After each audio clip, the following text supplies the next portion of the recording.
રાજકોટ શહેરમાં દારૂના 7 ગંભીર ગુનામાં લાંબા સમયથી વોન્ટેડ રહેલા કુખ્યાત બુટલેગરને પીસીબી પોલીસે ઝડપી પાડ્યો છે। રંગીલા રાજકોટ શહેરમાં દારૂબંધીના કડક અમલ વચ્ચે પીસીબી પોલીસે મોટી સફળતા મેળવી છે। દારૂના 7 જેટલા ગુનાઓમાં લાંબા સમયથી નાસ્તો ભાગતો ફરતો અને પોલીસને હાથતાળી આપતો કુખ્યાત બુટલેગર યાકુબ મોટાણીને આખરે પોલીસના સિકંજામાં આવી ગયો છે। પીસીબીની ટીમે ચોક્કસ બાતમીના આધારે ગ્રીનલેન્ડ ચોકડી પાસેથી યાકુબ મોટાણીને ઝડપી લીધો છે। પોલીસની પ્રાથમિક તપાસમાં આ સાતીર બુટલેગરની ગુના આચરવાની મોડસ ઓપરેન્ડી જોઈને પોલીસ અધિકારીઓ પણ ચોંકી ઉઠ્યા હતા। આરોપી Yakub Motani GST invoice manager સોફ્ટવેરની મદદથી કોઈ પણ અજાણી ફેક્ટરી કે પેઢીના જીએસટી નંબરનો ગેરકાયદેસર ઉપયોગ કરતો હતો। તે બોગસ બિલ્ટી અને જીએસટી બિલ બનાવીને બોર્ડર પરથી માલ સામાનના નામે દમણથી રાજકોટ સુધી વિદેશી દારૂનો મોટો જથ્થો સપ્લાય કરતો હતો। પોલીસ રેકોર્ડ મુજબ પકડાયેલો આરોપી યાકુબ મોટાણી રીઢો ગુનેગાર છે અને છેલ્લા 16 વર્ષના સમયગાળા દરમિયાન તેની સામે અલગ અલગ પોલીસ મથકોમાં 65 જેટલા ગંભીર ગુનાઓ નોંધાઈ ચૂક્યા છે। પીસીબી પોલીસે બુટલેગરની અટકાયત કરીને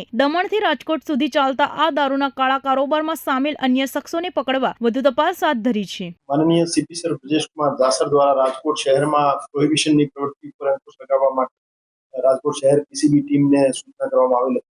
આ સૂચનાની અનુપાલનના ભાગરૂપે પીઆઈ શ્રી એમ.આર. ગોંડિયા સાહેબ અને પીએસઆઈ શ્રી પીબી રાજ્ય સાહેબની ટીમ દ્વારા એક રાજકોટ શહેરના 7 પ્રોહિબિશનના ગુનામાં વોન્ટેડ આરોપી યાકુબ મુસા મોટાણીને ઝડપી પાડવામાં આવેલ છે। આ જે આરોપી છે એ આરોપી વિદેશી દારૂની રાજકોટ શહેરમાં સપ્લાય લાંબા સમયથી કરતો। એના વિરુદ્ધ કુલ 65 જેવા ગુના દાખલ થયેલા છે, જેમાં મોટાભાગના વિદેશી દારૂની હેરાફેરીના ગુના છે અને આ આરોપી 7 ગુનાઓમાં અટક કરવાનો બાકી છે, જેમાં પીસીબીના 5 ગુના છે, ડીસીબી પોલીસ સ્ટેશનના એક ગુનો છે અને વલસાડ રૂરલનો 1 ગુનો છે।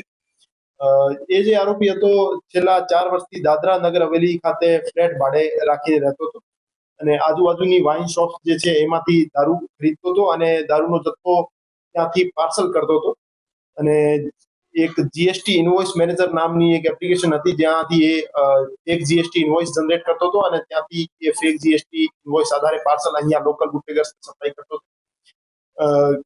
ખોટા બિલ બનાવવા બાબતે એના વિરુદ્ધ અલગથી જે ફોર્જરીની કલમો છે એનો પણ ઉમેરો કરવામાં આવેલ છે અને આ જે આરોપી છે એમ ખુશ્બુ બ્યુટી કેર સેલવાસ અને બીટી બિગ બજાર સેલવાસ નામની કંપનીઓના બિલો બનાવતો હતો અને અહીંયા ઉમિયા સેલ્સ એજન્સી રાજકોટ અને મોશન ઇન્ડસ્ટ્રીઝ રાજકોટ નામના બિલો બનાવતો હતો। તો એ રીતે એ ફોર્જરીની સાથે વિદેશી દારૂની સપ્લાય કરવાનું કામ કરતો હતો। એ આરોપીની અત્યારે ફર્ધર રિમાન્ડ મેળવી પૂછપરછ ચાલુ છે। હજુ સુધી જે 5 ગુના છે એમાં પકડવાનો બાકી છે, એમાંથી 7 પૈકી 5માં એને પાર્સલ મારફતે દારૂ મોકલવાનું કબૂલ્યું છે, પણ અમારું માનવું છે કે જૂના પણ અગાઉ પણ જે ગુના દાખલ થયેલા છે એમાં પણ પાર્સલ મારફતે એને સપ્લાય કર્યું અને એના સહ આરોપી છે એ બાબતે અત્યારે રિમાન્ડ મેળવી પૂછપરછ ચાલુ છે। એની પાસે જે રીતે મેં જણાવ્યું કે એક જીએસટી ઇનવોઇસ મેનેજર નામની એપ્લિકેશન હતી મોબાઈલમાં, એના મારફતે ખોટા બિલ જનરેટ કરતો હતો અને એક દાદરા નગર હવેલીની એક પેઢીનું નામ મોકલનાર તરીકે અને રાજકોટ શહેરની એક પેઢીનું નામ માલ સ્વીકારનાર તરીકે નામ નાખતો હતો અને પછી એનો ખોટો ઇનવોઇસ જનરેટ કરી અને પછી પાર્સલ મારફતે અહીંયા કુરિયર મારફતે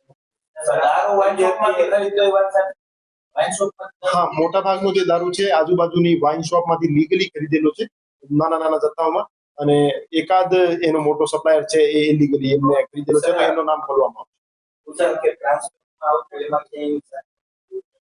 કુરિયરમાં એની હજુ સુધી સાઠગાંઠ સામે નહીં આવી, પણ કુરિયરનો જે પ્રોપર સ્ક્રુટની થતી હતી કે કેમ એની ચેકિંગ થતી હતી કે એ બાબતે કોઈ નિષ્કાળજી જણાઈ આવશે તો કુરિયર એજન્સીને પણ એમાં ઇન્વોલ્વ કરવામાં આવશે। મોકલનાર તરીકે એ 2 કંપનીના બિલો સામે આવ્યું છે, જેમાં ખુશ્બુ બ્યુટી કેર સેલવાસ અને બીટી બિગ બજાર સેલવાસ એ 2 એજન્સીના નામ ઇન્વોલ્વ કરતો હતો અને માલ લેનાર તરીકે ઉમિયા સેલ્સ એજન્સી અને મોશન ઇન્ડસ્ટ્રીઝ એ 2 ના નામ।